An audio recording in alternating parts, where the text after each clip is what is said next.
Okay. Hello, everyone. We are live, I think.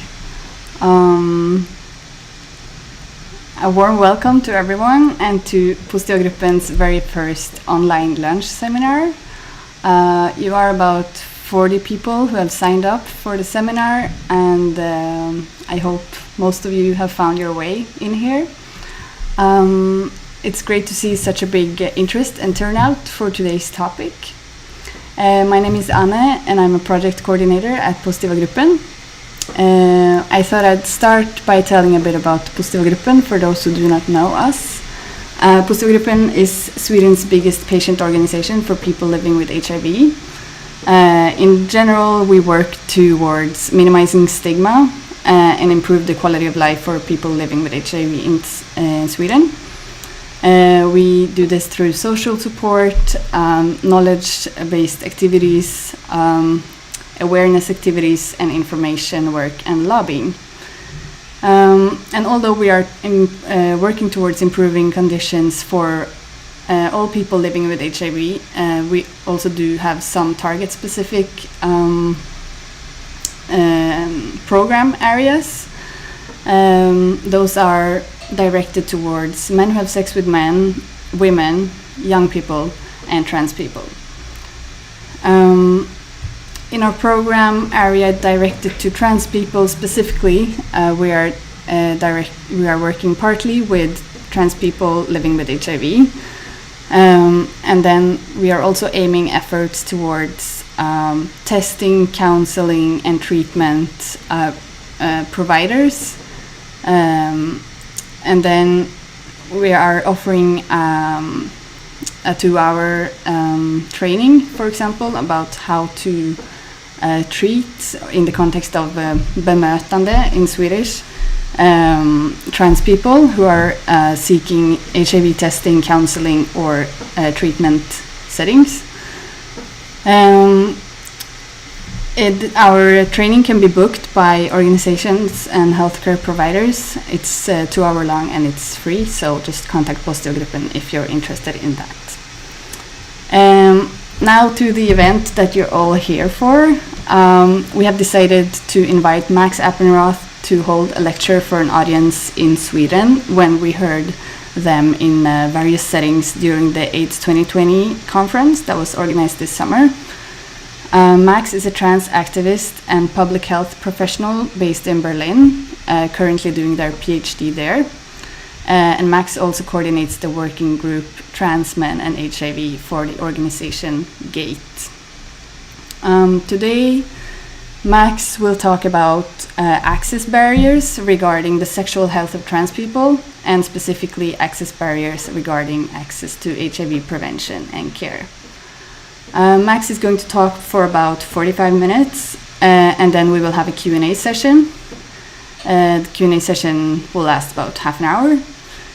So please do start sending your questions in the YouTube chat or by text message to the number that you see here below, so that we have a bunch of questions ready for Max once the Q&A session starts.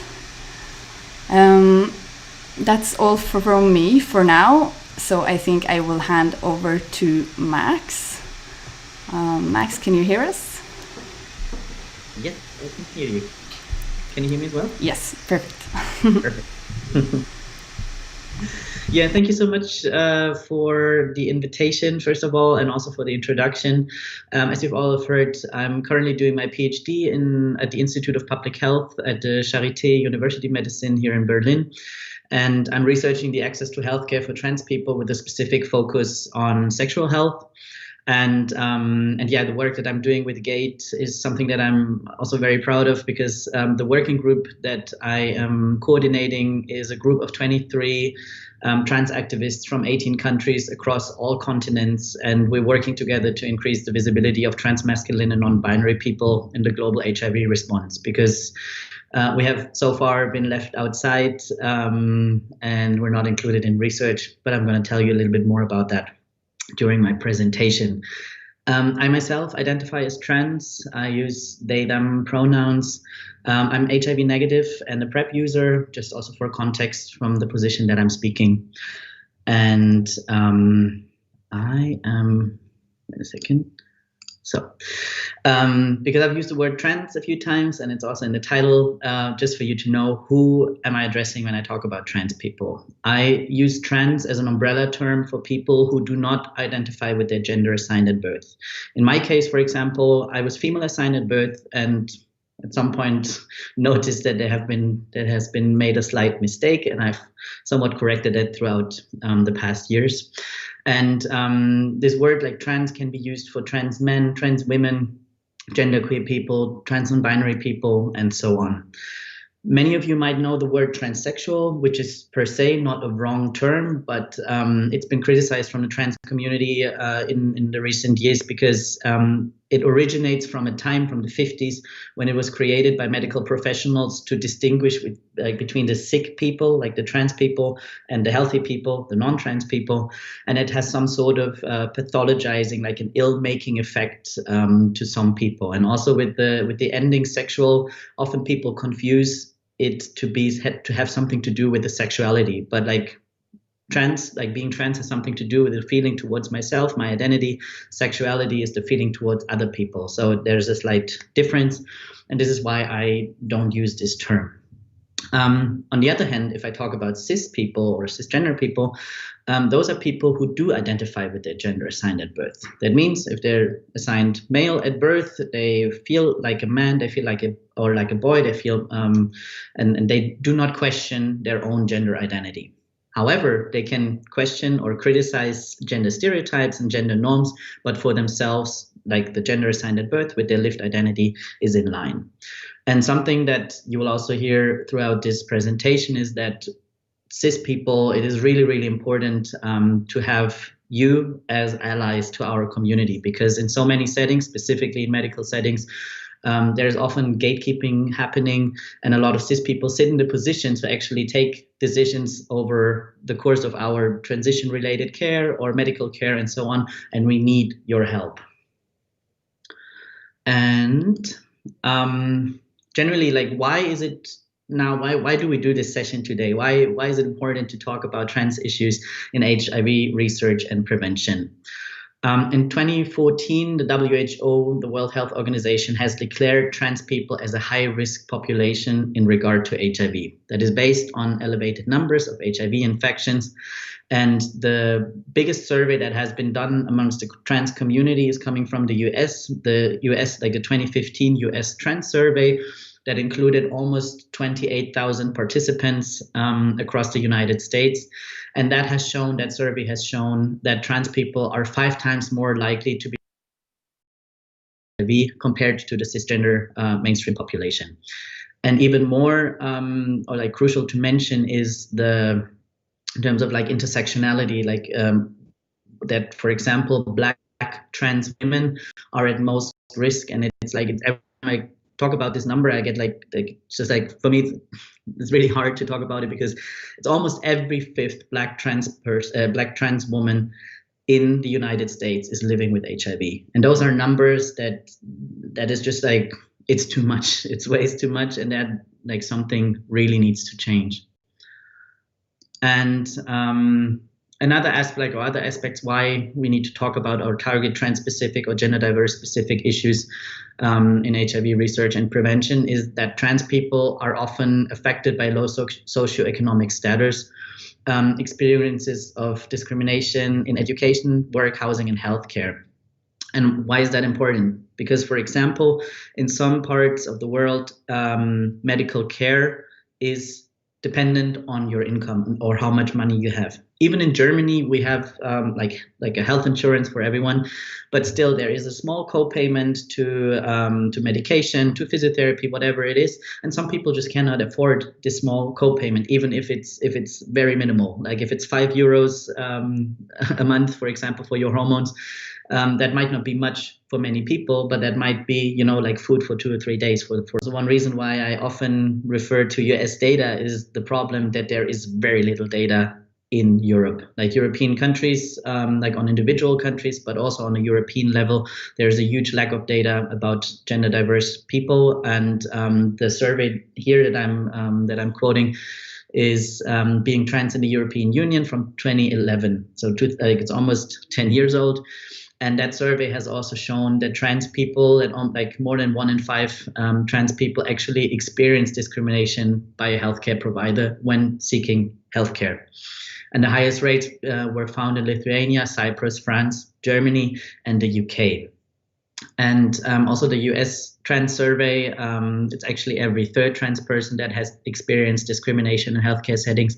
And I find these numbers, to be honest, very low, because I personally, like, I could tell you many stories about my experiences in healthcare settings. And I personally don't know anyone, and I know a lot of trans people who did not have any type of negative experience in healthcare settings. So this number might be actually, like, if we would do like more recent or collect more recent data, that number would actually might actually be a bit higher.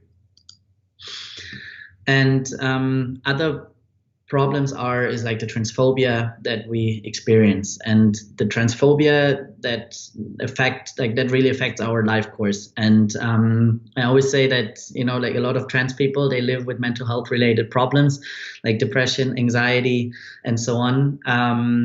But it's not being trans that causes mental health related problems. It's the society or the situations that we're living in and the experiences of discrimination. Trans people are also, like, in terms of risks regarding HIV, trans people are also more likely to engage in sex work. Maybe it may be attributed to the low socioeconomic position, or maybe the desire to live in, like, or to work in a self-determined work setting. A lot of trans people are users of drugs and alcohol. We experience a lot of violence, not only on a general societal level, but also like in terms of sexual abuse. But I will talk about that a little bit more later. And these extreme barriers of accessing healthcare, and specifically preventive measures, for example, HIV testing, which I'm also talking about more later, is a major issue why we have real problems in accessing healthcare. And also, like, what I talked about before is like saying that there's a lack of research of trans people, but specifically when we look at HIV research, transmasculine people are a complete understudied population, as well as specifically non-binary identities have so far not been included in HIV research. There are a few studies that included trans women, but for example, on a biomedical level, in terms of like testing drugs and so on, there is nothing about trans men, nothing about non-binary people up to date. And what are now, like, I already started talking a little bit of specific risks, but I'm going to talk about it more now, is like why, or what is the reason why trans people are more at risk. I said before, for example, like one reason is sex work. Another reason might be sex or sexual activities, influence drugs or alcohol or other substances. And another thing is, for example, also safer sex negotiation skills. It often happens to trans people, for like specifically like transmasculine people, is that there is like this idea of like, hey, yeah, I have sex with you as like let's say like as a cis gay guy, have sex with you as a transmasculine person. I affirm you and your identity for us like having gay sex, but we only have sex we're only going to do this if we don't use a condom. So the problem with that is that like a validation of the gender identity of that person, of a trans person, comes with some sort of a condition. And then it might be that actually because of I'm being validated in my male identity, I might take a risk that I would usually not be comfortable with. And another thing is also that prevention campaigns, they're rarely inclusive of trans people. Like they don't address us. If I don't see myself, like on a, whatever big poster or like in a flyer or leaflet or something from the, for example, the Deutsche AIDS-Hilfe, the German AIDS Council, like it is hard for me to then identify with that type of prevention. Like, I mean, the German AIDS Council might not be a good example, because they actually did, they're one of the few advocacy organizations that actually did something for transmasculine, or they did something inclusive of transmasculine people.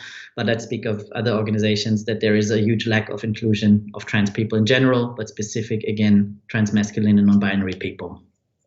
And what I said before is also that trans people are less likely to undergo preventive testing, which has led, for example, another study from the US has led to the fact that trans people are more likely to become to receive a double diagnosis. That means a diagnosis of HIV and AIDS at the same time. That means that HIV, the infection with HIV, has been progressed so far that the actual illness of AIDS has occurred.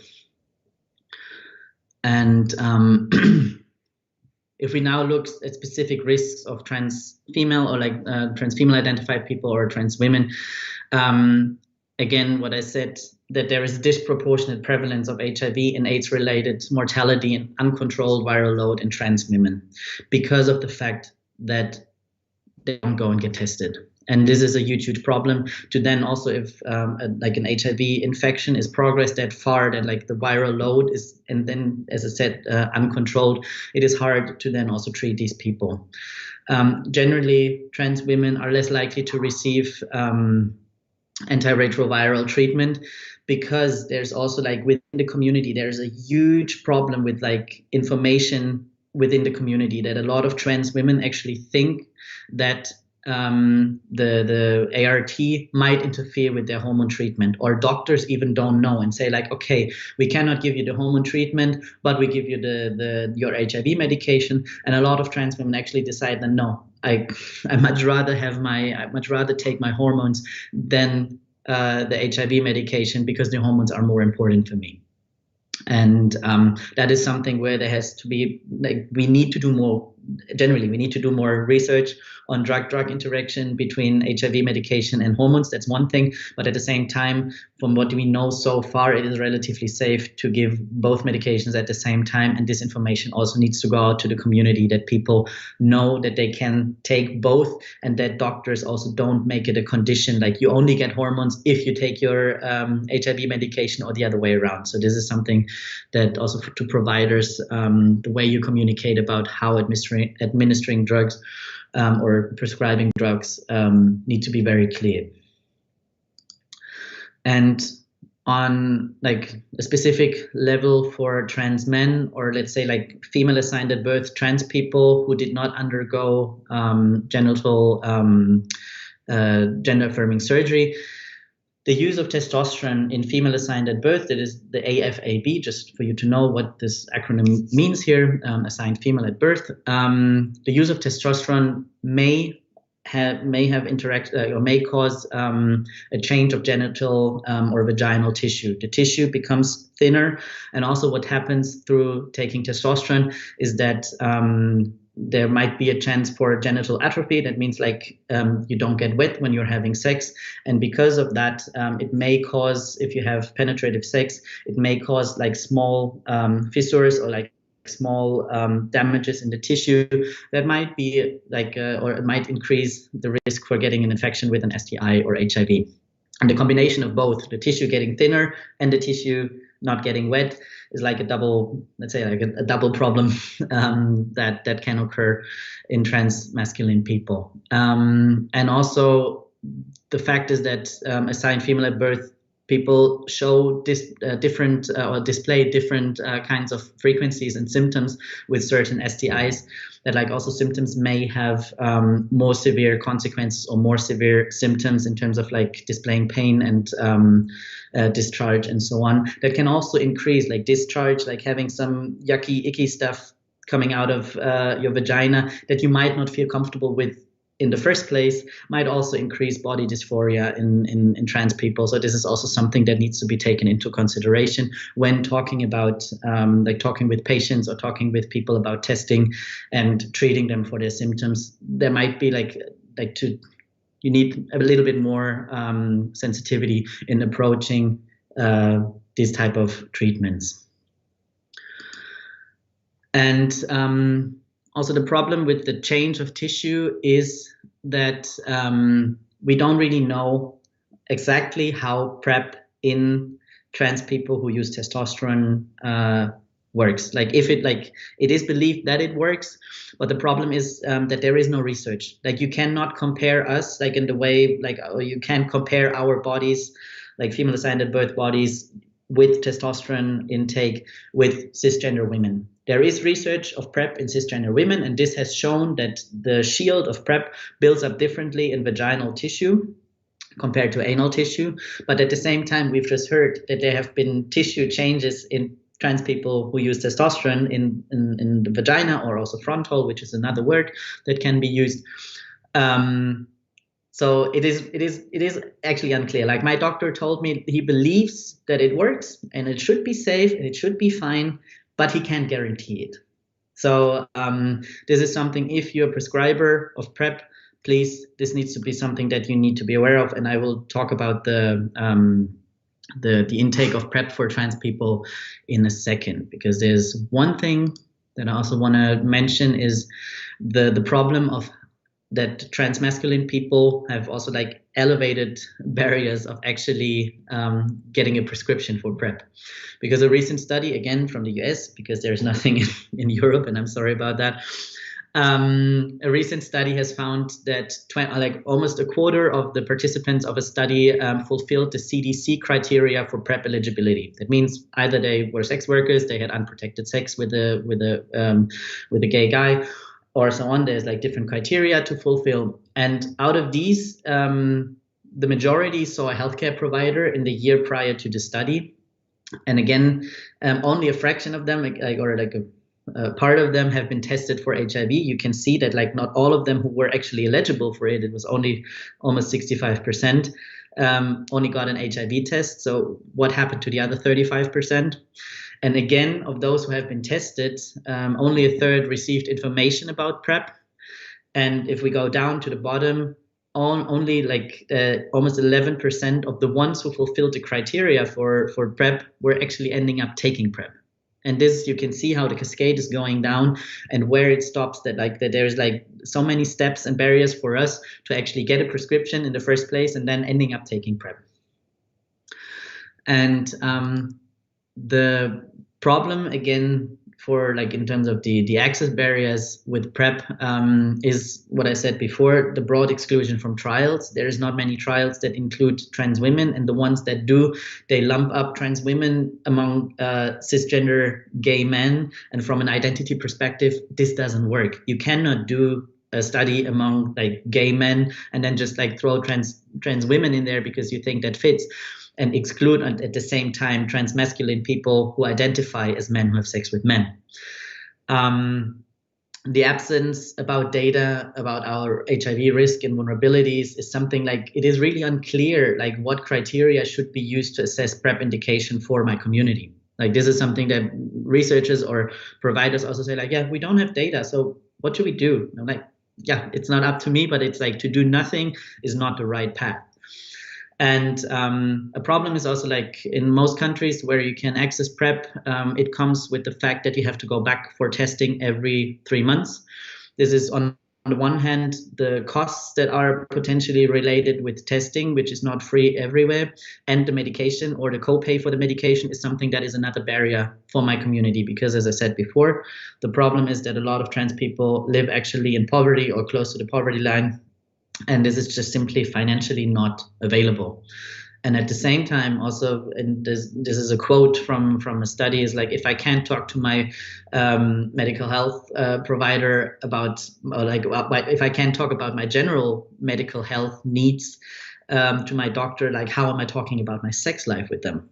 Like this is also something like general care, like not even transition related care, but just like going to the doctor if you have the flu or whatever it is already an issue for a lot of people in my community. Not like, and then next step is like finding a healthcare provider that treats us with hormones and like knowledgeably, not only like, yeah, I give you something because you ask for it, like knowing what they're doing. Finding medical professionals who have the knowledge about how to treat trans people is like, for me, I always say like, it's like winning the lottery. I'm lucky to live in Berlin and to have a doctor who knows what he does. but he is like one of like I think 3 or 4 in this city. He's completely fully booked. Like he doesn't take new patients anymore, and it's a problem. It's a problem for my community to get that care. And then taking the next step of thinking about sexual health care, then going back, like for a PrEP prescription, going back into a setting that might like that where I might face discrimination, going back there every 3 months. This is like something that is for a lot of people, or for a lot of like trans folks, like a really impossible task.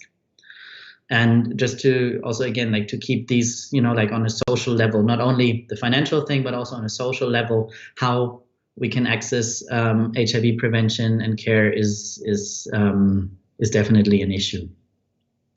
And what I said before, like at the moment, the recommendations for PrEP intake, like going out to providers who might listen, or sexual health consultants, or but also for trans people yourself. Like if you listen to this, and if someone tells you, yeah, you can do the event-based PrEP, that means like taking it up to 2 hours before a potential risky contact, please don't do that. Like at the moment, because of the lack of research of PrEP efficacy in trans people, event-based intake of PrEP is not recommended.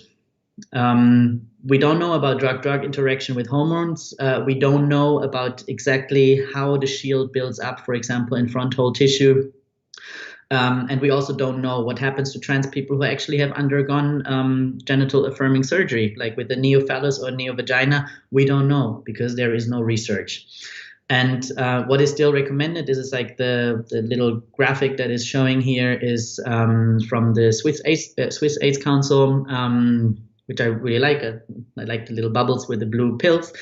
So take it 7 days, have as much fun as you want, and then take it another 7 days just to make sure you're safe and you're protected from a potential HIV infection.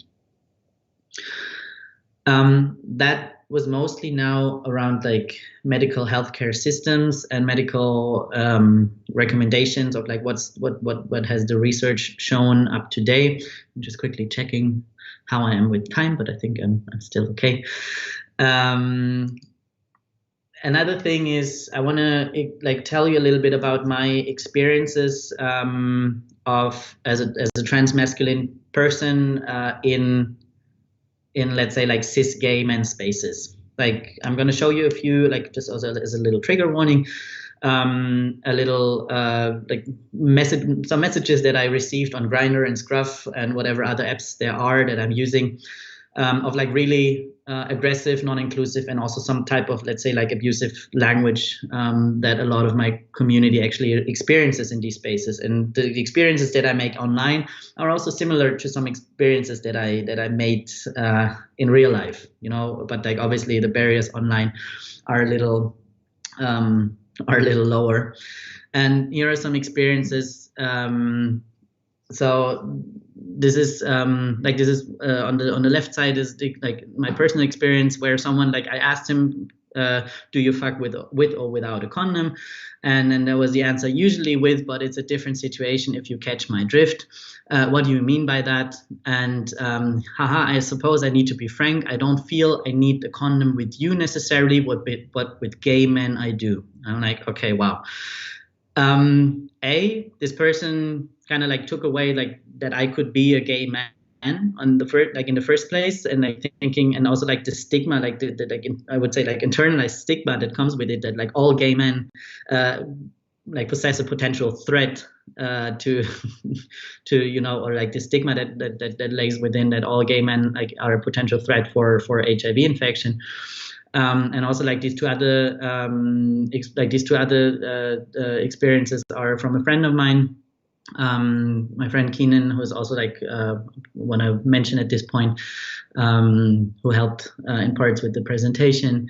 And so like this experience of, so you have a vagina, you're not a man, can't stand trans idiots on here, you're not a real man, you will never be. Yes, I'm misogynist and proud of it, get off this app. I had it myself, like that. I asked, like people ask me like, why are you on here if you don't have a dick? And like, I mean, my response in that moment is just like, why are you on here if you are a dick?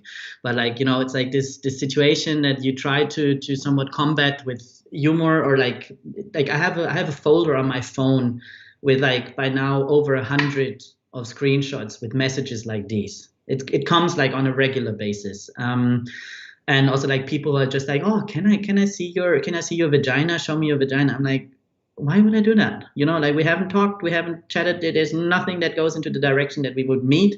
But like, yeah, but I'm curious. I want to see. And I'm like, yeah, well, go and ask Google. You know, it's like that's an easier way. But it's like this. There is often like the line between, you know, like the aggressive behavior and also being fetishized. There's very little in between. And this is something just as like to tell you about the experiences that a lot of people in my community make. And another problem is also like, let's like call it an invisible epidemic of sexual violence, is that actually trans people are survivors of sexual violence at much higher rates than the mainstream population.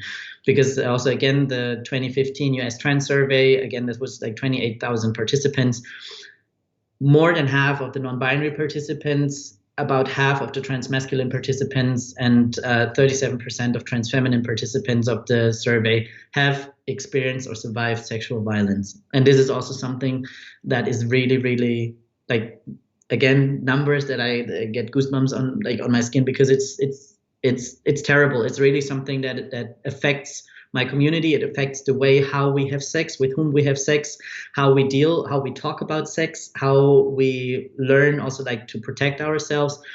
And that is a huge issue that always needs to be taken into consideration when talking about sexual health of trans folks, and also like what happens if you make the experiences of sexual violence and then you potentially need to get treatment after, or you, with all the barriers in mind, you want to get tested because something might have happened, or you need PEP, like the post-exposure prophylaxis, and you can't access it because you can't navigate the healthcare system. This is really something that needs to be taken into account, and needs to be also like mentioned, because like this is something that has been rarely mentioned so far. So what happened, or what should we do now? What can we do now in terms of, for example, service provision?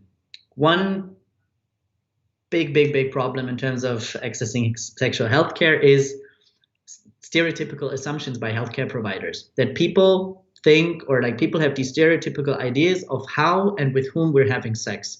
If I go somewhere and I tell them like, hey, I'm a trans guy, for some people, it is still surprising that I identify, or that I have gay sex, that I have sex with cisgender men, because people assume that I only have, because like I'm trans now, and I used to identify as lesbian. It might be confusing, and I understand that, but people just like think that, okay, then you used to be lesbian, now you're a guy, or you're being seen or read as a guy, now you're straight, and I'm like, no. So that doesn't work that way. But that happens a lot to trans people, that there's these ideas of you see that person, and that person must have XYZ type of sex. So please don't do that. Talk to people, ask them, and if you're a trans person, tell people, like take their head and shake it a little bit and tell them, this is what I need. This is the way I have sex, and I think I need this and that type of testing or treatment. And another thing is also a respectful and appropriate way of language. Not only like how to address a person, like to use the right pronouns, the right name, to ask for pronouns, no matter who you see, not only the person you think who might be trans, because there's also the stereotypical assumption that everyone who is trans needs to look like being trans. Because like if I walk down the street, no one would read me as trans. And many of my like people in my community, it's the same. Like you don't always recognize us, and so if you have a like interaction with person, just ask them for their pronouns before you assume them. And then again, also like how to refer to genitals. A lot of like, I know that, for example, a lot of trans guys have issues with the word vagina, and if they hear like in a consultation and talking like vagina, they might be like they're shutting down because of like it's a term that they don't use. It's a term that they like feel like body dysphoria with. So just ask and do the testing yourself, and the trans person refuses, offer them self-sampling before they walk out without getting tested, for example with the anal or vaginal swab or whatever it is. Let them do it themselves. That's better than having them walk out without getting tested.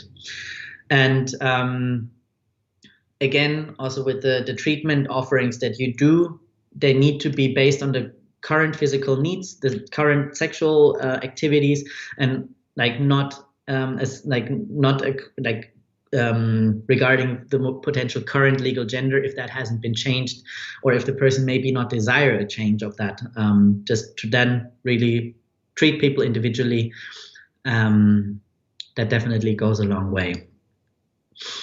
In terms of social inclusion, if you talk about like in HIV prevention campaigns, or if you talk about like in research, if you refer to doing like we do, HIV prevention in MSM, who do you mean? If you say MSM, theoretically you would include me, but is it like that? Or do you only address at the moment cisgender MSM? So if you do that, please make sure that you refer to people in the right way. And also in terms of like the deconstruction of sexism, misogyny, and patriarchal ideas in medical settings, like our bodies are not a default. Even if there need to be corrections done, like my body isn't wrong the way it is. And this is also something for trans people, like empower them to feel comfortable in the bodies they have and the way they want to change their bodies without treating it as like as a negative medical condition. Because like, as I said, like for myself, I'm proud of who I am. I'm happy for the body that I have. And it took me a long way to actually get there, because people were telling me all the time, the way you are wrong. I'm like, no, you are wrong about that idea. And as I said, like, again, trans bodies are not a default. This is like something that I really want to highlight. And the way of also including like where we should go next, like what we do, like also what happens here today, like inviting trans people to speak for themselves, because we are professionals. It doesn't matter if we have a bachelor degree or a master's degree or a PhD. We have our like our life experience as community, as trans people. And if you invite us to projects, like telling us, yeah, someday in the future you will benefit from that, that doesn't help me today. Like I still need to pay my rent, I need to pay for my food. If you want my expertise as a trans person, make sure that you take this responsibility of adequately including us, but also like paying for our expertise. Again, no matter if I have a PhD in public health or if it's just that you need the access to the community, because you can't do whatever research project or outreach without having community included. And that expertise is as valuable as whatever degree from whatever university. And also at the same time, it's important to support trans-led projects and groups, like to empower trans people themselves to do work or to get actually into leading positions. Like we have to overcome so many barriers in education and like in university systems, that it's really hard for us actually to achieve certain degrees, but then again, with the discrimination that comes after in work life, to actually get in high ranked positions. Like this is something where trans people, again, we need allies to help us, to lift us up, to make our voice being heard, and to help us to get into these positions where we can maybe do the research projects ourselves in the future. And also, something important is that there shouldn't be a competition in between trans masculine, trans female, or non-binary communities. Like we need more support, more visibility and funding for all. I don't want to take away any space from what trans women have achieved in specifically in HIV activism, because like they were the ones starting this push, because like we've been left outside, and now we're kind of trying to squeeze in. I don't want to take away, like I don't want to stand in front of trans women. I want to stand next to them and take more space together. And this is what needs to happen. And there also shouldn't be like, then if you're a funder or if you whatever, like in what position you are, saying like, okay, if we now do something for trans masculine people, then we can't do it for trans women. This is not what should happen. Like there needs to be more pieces of the cake for us in general, let's say it like that. And I think this is it. Yes, it is. And if you have like any more questions, if you have feedback, or if you want to know more about what I'm doing, follow my work, and yeah, what my activism, where it's going, please check out my website and also social media on Twitter and Instagram. And thank you so much again for the invitation, and thank you for listening. and I'm excited to hear what questions you have.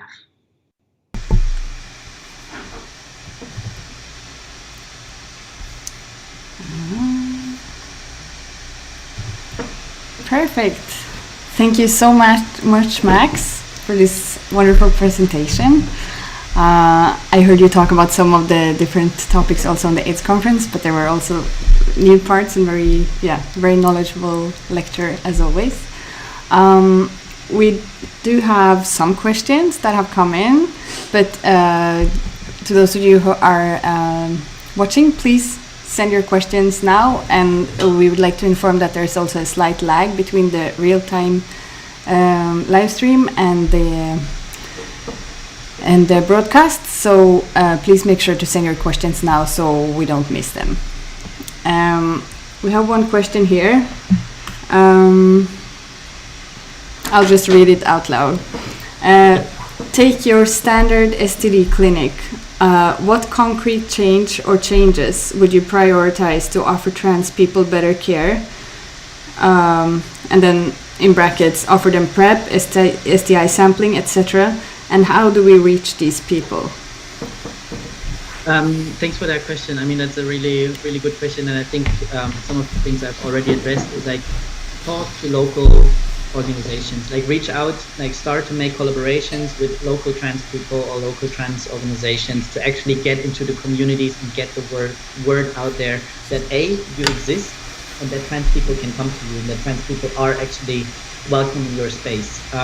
Second, or it should be happening at the same time, educate yourself around the needs of trans people and the physical diversity of our bodies and what you need to be aware of when doing testing with us and when prescribing us medication.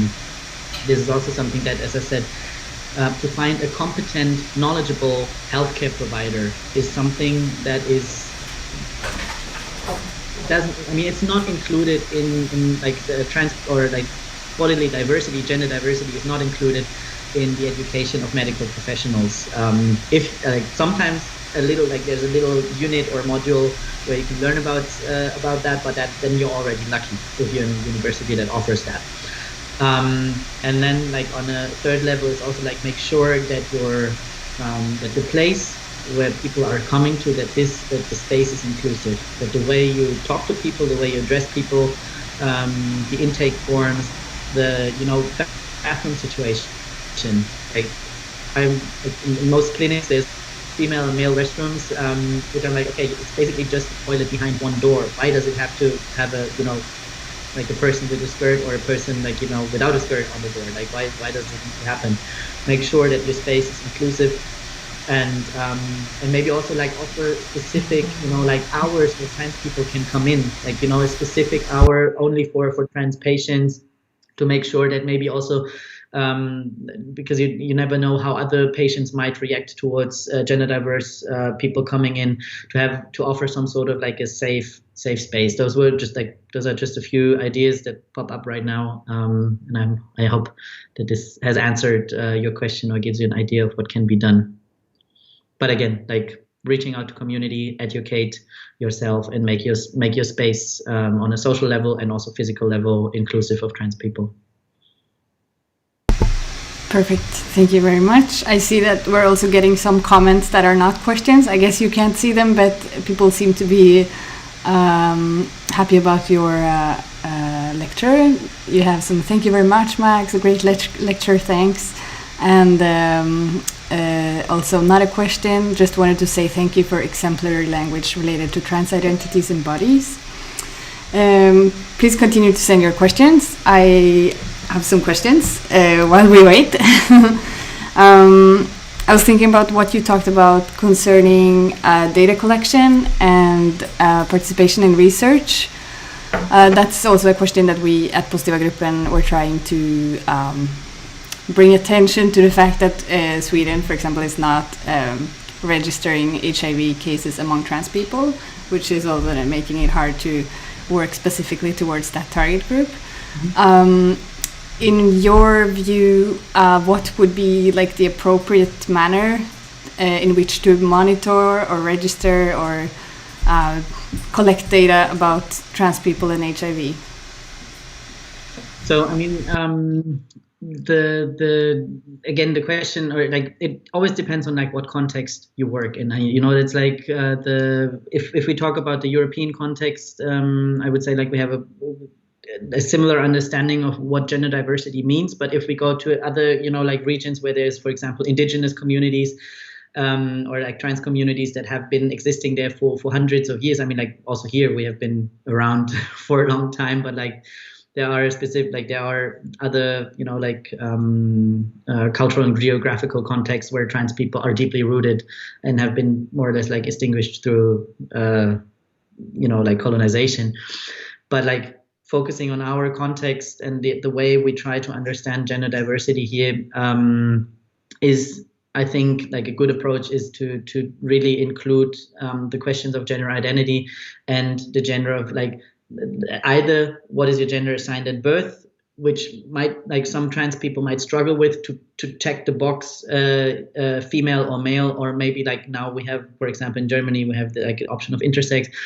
But what you can also ask is like, what is your gender identity? And the next question would be, does your gender identity match your gender assigned at birth? Yes, no. Those are options that can be done, because also there's a lot of trans people, like if you just ask, like, for example, gender identity, male, female, trans female, non-binary, some trans people might actually check the box of male because they do not identify as trans or talk about themselves as a person with a trans history or trans background. But today they identify as a man, as male, period. So you would, if you don't have the question about gender assigned at birth, you will not have these people fall into the pot of gender diverse participants of your study. So those are a few points that that should be like, that can be taken care of. And I think, wait a second, I wanted to write something in the chat because I have a great link to a resource from ACON, from an organization in Australia. They have a website called TransHub, but I can't write in the chat because that you could, like, if I can send you the link maybe quickly via email, because then you can send it or like put it in the chat for people to see on YouTube, because I don't have access to that right now. Does that work? Good, but I can't hear you right now, if that is... Sorry, muting my microphone. Yes, that will work. You can send it by email or through the Skype chat that we're in also. Yeah, Skype chat doesn't work. Okay, then do email. Just sending it. Mm-hmm. And you can, it's a great website, like transhub.org.au, general, but there's also a specific thing about research, and I'm just sending it to you so people can have access to that. I'm going to post it in the chat right away.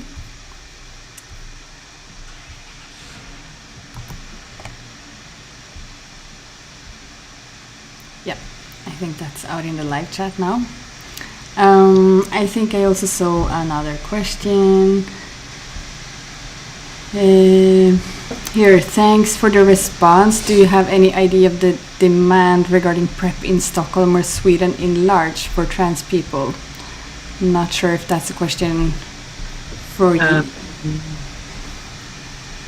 No, honestly, not on top of my head right now. I know that generally the demand is growing. You know, like the demand of, in general, like among MSM, like cis MSM, men who have sex with men population, is growing, and it is also growing in the trans community. But it's, again, the problem is that there is a lack of knowledge on the side of medical providers, but also on the side of trans people. You know, that a lot of trans people are actually not aware that they could take PrEP, that they might be eligible for PrEP.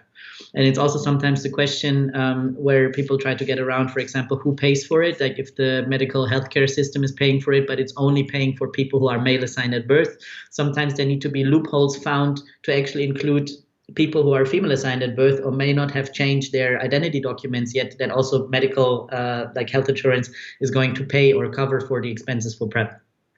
Again, as I said, for like specifically for Stockholm or Sweden, I don't have numbers on top of my head, but I can tell you, like in general, that the interest within the community is growing. That also like questions from within the community, people approach me and ask me like, "Hey, what can you tell me about PrEP?" Because like again, there is no resources, there's little material that addresses trans people, and that could be something, like the more information there will be, also the on the request for it will be growing.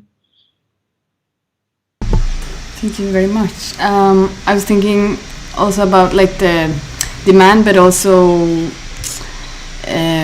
policies in general, or do you have any like best practice examples or good examples maybe in Europe? I know that a lot of the data and etc. is from the US, but do you have like any examples that you would like to showcase concerning access for trans people?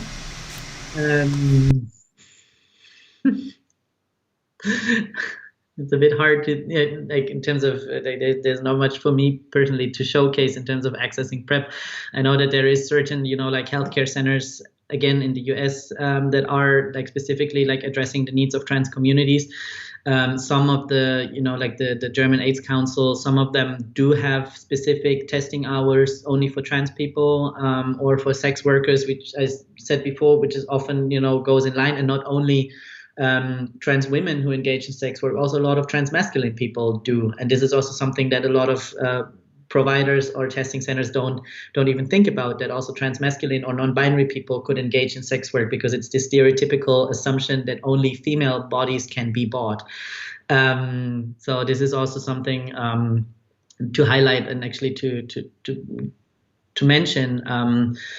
And I think that in terms of in terms of prevention campaigns, like there's also for example what I mentioned before, the Deutsche AIDS-Hilfe, German AIDS Council, they have actually like brought up like a specific like a brochure for trans men who have sex with men, and they created this together with transmasculine identified men who have sex with men, and that is really something in terms of what should be done, or again like the Trans Hub, what I just what I send out. It's an Australian resource, but it's a really good webpage for trans community, but also for providers, for parents, for families of trans people to get like a ton of information of like what to do in different cases or different situations, but also specifically around sexual health. And yeah, that would be what I think what I would showcase. Perfect. But there is very little happening. Do you see maybe related? Oh yeah, continue. No, just what I'd like to make some advertisement. It's not clear yet when the date, when exactly it's happening, but it's going to be happening in the first 2 weeks of December. There is the PrEP in Europe initiative, which is a network of health advocacy organizations, individuals, and I'm part of the steering committee of the PrEP in Europe initiative, and actually have been pushing for a trans-specific meeting. And we just held a community meeting, an online meeting last week to talk about, like with European, like from all over Europe, with activists and advocates and trans people from all over Europe, what do we need as a community? What are the exact issues and problems, access barriers, and so on to PrEP? And there will be a broader meeting to providers, funders, anyone basically who is interested in the first 2 weeks of December. And I can send you the link once the date has been set, and maybe you can send it out through your network, that people can participate to hear more about the European situation of PrEP, and also what are the demands of the community, which is basically a lot what I've been talking about also in this presentation, like because the problems, like, or the same topics, the same issues and barriers come up over and over. Perfect. Yeah, please send it, and then I'll share it in the article that we'll also write about this lecture. I'm just going to check if we have any more questions by text. We have different channels here that we're supervising to please do continue sending your questions, and also if you want to send your question in Swedish, that's not a problem. We will translate, and or German maybe. I was wondering, related maybe to the best example question, like, is there any cooperation between European health sector actors when it comes to access barriers, or like minimizing access barriers for trans people, or is it very like national? No, I would say, I mean, like I work for an international organization for global action for trans equality, and also, you know, like health advocacy organizations like UNAIDS or WHO, they have, you know, slowly become aware of the topic, like the trans people, that they cannot only talk about us, but they also need to talk with us, that we need to sit at the table. And in the past 2 years, I've been invited to meetings of WHO, UNAIDS, or the European Center for Disease Prevention and Control, where you can actually see that also on a European level, like an international exchange is slowly growing, but it's still, you know, it needs to happen much, much more. And I mean, there's always, you know, like there's always more room to elevate. So, but it's like slowly happening, but also among trans organizations that we have started, as like also with the working group, that most of the people of the working group are actually affiliated with any other type of organization in their local context, wherever, like in Indonesia, in South Africa, in, you know, different parts of the world. And you see that there's slowly like an international network growing of making our voices being heard, that we've started, you know, to appear in the World AIDS conferences in the past I would say like since the past 10 years, but like growing in the one in Amsterdam, and like also now the virtual AIDS conference in San Francisco. But it needs to have this, you know, physical aspect. Like the virtual conference was great, but it was also very difficult, and especially for us as community, we need to come together to regain strength, to network, to exchange, and to grow as a movement, actually. Yeah. I saw that there was a question about the Australian webpage that you were talking about, but that's the link we sent out, right? Yeah. Yeah. Okay. So that's the we have sent it again here in the chat. So that's the Trans Hub page.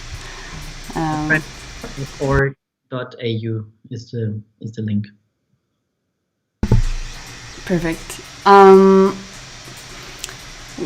was thinking about, like, it's obvious in your talk that there are a lot of stakeholders involved in like different levels of this, and also on like the physical medical level, and then the social or stigma level.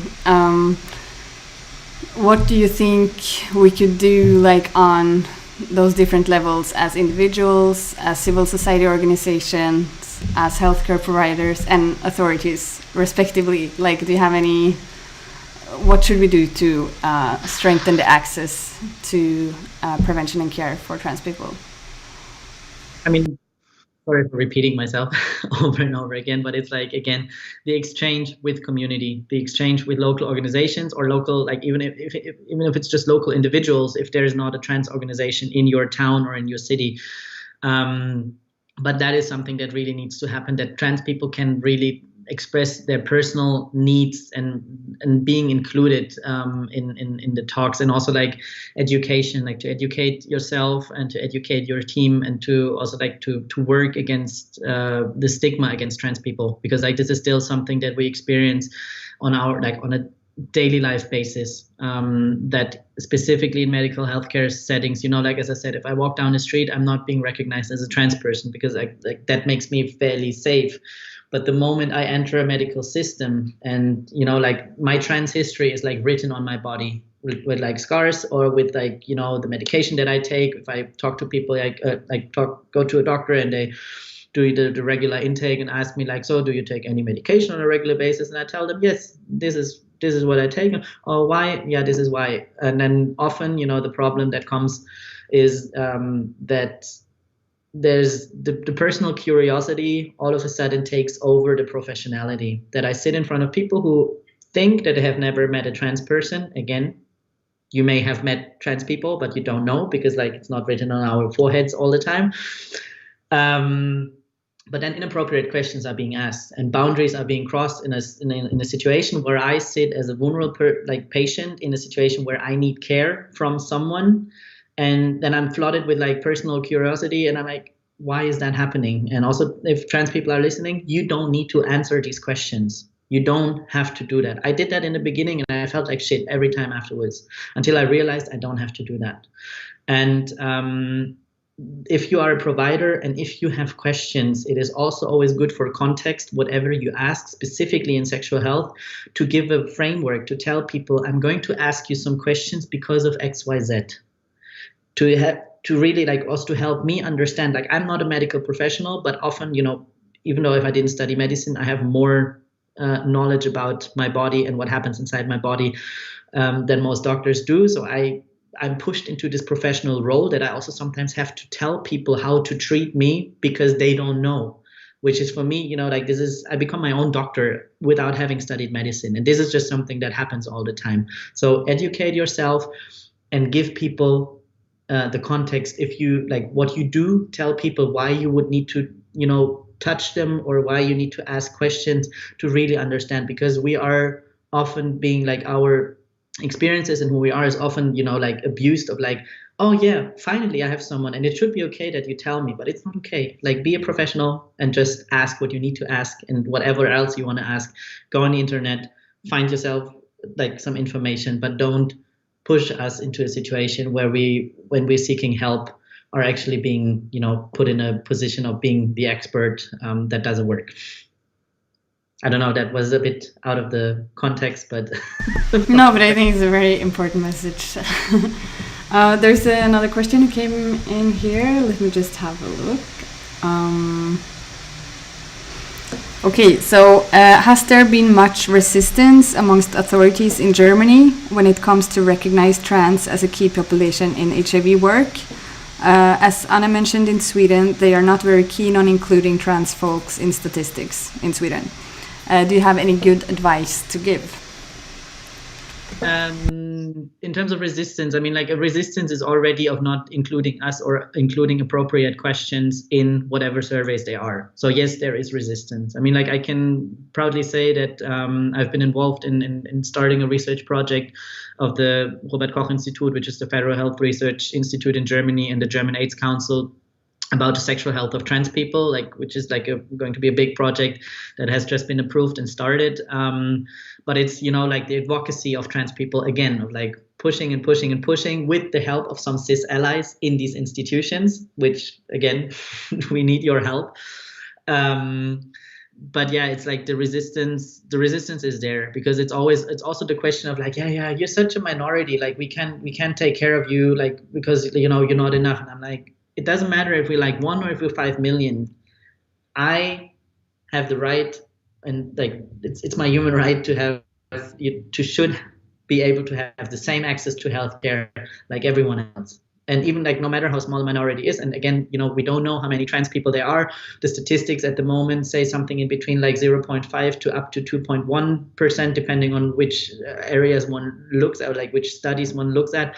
But it's also, there might be even more, because like gender diversity is it's such a broad thing, such a broad field, and again, like I would still try and knock on people's doors, like restlessly, just like as community, if you're a trans advocacy organization, to really knock on doors until someone opens. It happens, people open up, and I also see, like, as on a positive note, that I would say like the visibility of my community is growing, and also the invitations that I get, that people, for example, like you reach out, and I have it even like this year, there was a lot of like also bigger media from like German media approaching me of like, hey, we would like to do an interview with you, because like the interest is growing. And this is also something that researchers or stakeholders, or like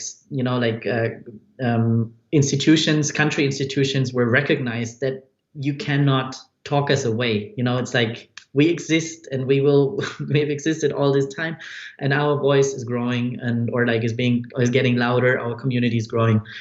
And this is something that just also gives me hope for the future, of like that there is just more stuff happening. Thank you so much. Concerning that, like more on a hopeful note, like is there, you referred to a few studies like from 2015, 2011. Do you know if there are any big like global or at least European studies underway? Or you said you were, the one you were talking about, it's in Germany. The one you mentioned, it's in Germany. The one that you have just approved. Yeah.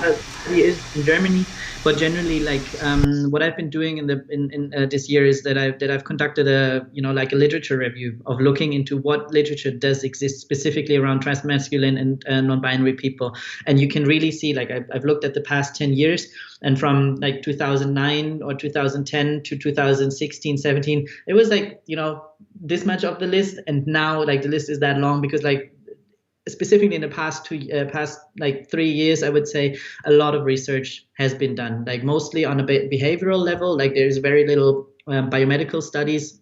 If there are, they're only among trans women, but it is growing. Like there is more stuff happening, and I know that, for example, other that like some pharma companies are starting with new projects, and that will be inclusive of transmasculine people, or generally trans people, but also transmasculine people. There's a study happening in the US now that is inclusive, like about PrEP, that also includes transmasculine people. There has been the 2017 European MSM survey that also for the first time included questions about gender diversity, and I have just published a research article around the outcomes of gender diverse participants of that study. So things are happening, things are going, and but yeah, still not enough. Good. If there are no further questions, I think we will start finishing.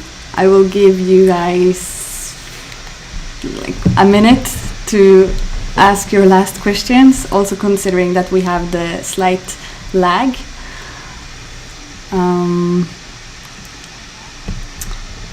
But I will just have a check that there aren't any questions that I've missed here.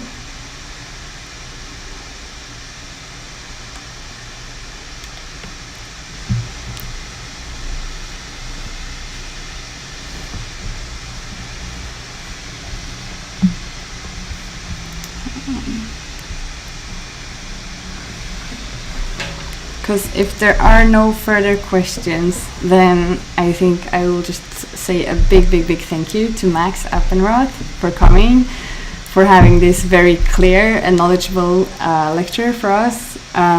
We're so glad that you said yes to come. And we really hope that we can continue the cooperation. I mean, it's sometimes in the big global conferences, it's hard to find seeing that a lot of data on specifically trans people and HIV is often from the US or Latin America.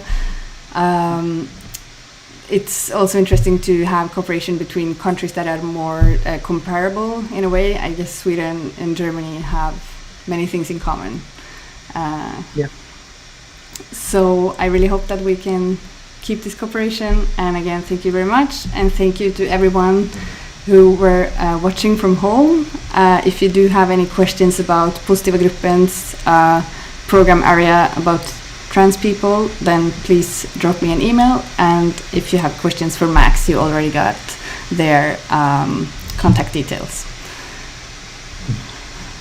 Yeah, feel free to reach out, and thanks for listening and spending your lunch break with us.